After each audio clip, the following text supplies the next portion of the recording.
मान लीजिए आपको यह जानना है कि एक स्कूल में बच्चे वास्तव में कैसे पढ़ते हैं, सिर्फ क्लास में नहीं, बल्कि लंच ब्रेक में, दोस्तों के साथ, टीचर्स के साथ और रोज़मर्रा की ज़िंदगी में उनका व्यवहार कैसा होता है।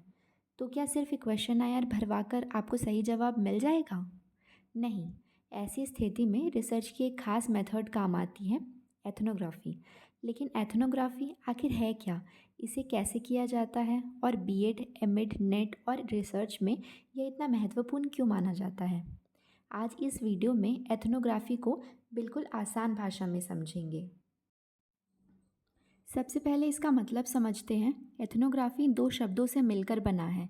एथनो यानी लोग या समुदाय और ग्राफी यानी वर्णन या अध्ययन, मतलब किसी समुदाय, समूह या संस्कृति की गहराई से अध्ययन करना। लेकिन यहाँ एक खास बात है। एथनोग्राफी में रिसर्चर लोगों के बीच जाकर उनके साथ समय बिताता है। वह सिर्फ केवल सवाल नहीं पूछता, बल्कि यह भी देखता है कि लोग वास्तव में कैसे रहते हैं, कैसे सोचते हैं, कैसे व्यवहार करते हैं और किन परिस्थितियों में फैसले लेते हैं। यही एथनोग्राफी की सबसे बड़ी पहचान है। इसे एक उदाहरण से समझते हैं। मान लीजिए आपको यह रिसर्च करनी है कि एक सरकारी स्कूल में इंक्लूसिव एजुकेशन वास्तव में कैसे लागू हो रही है।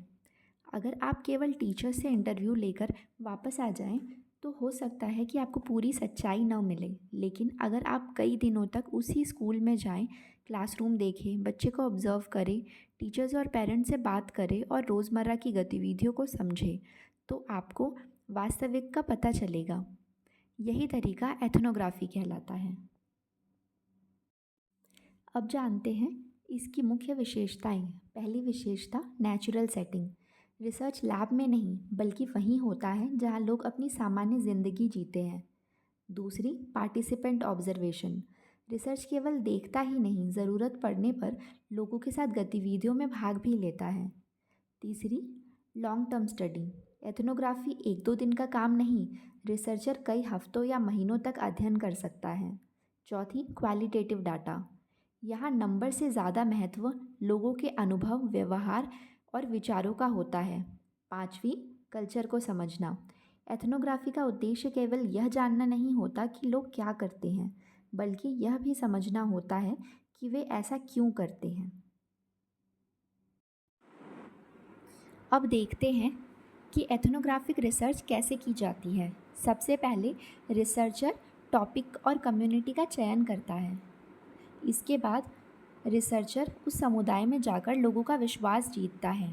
फिर ऑब्जर्वेशन, इंटरव्यू और फील्ड नोट्स के माध्यम से जानकारी एकत्र करता है। उसके बाद पूरे डेटा का विश्लेषण किया जाता है और अंत में एक विस्तृत रिपोर्ट तैयार की जाती है, जिसमें उस समुदाय की संस्कृति और व्यवहार का वर्णन होता है।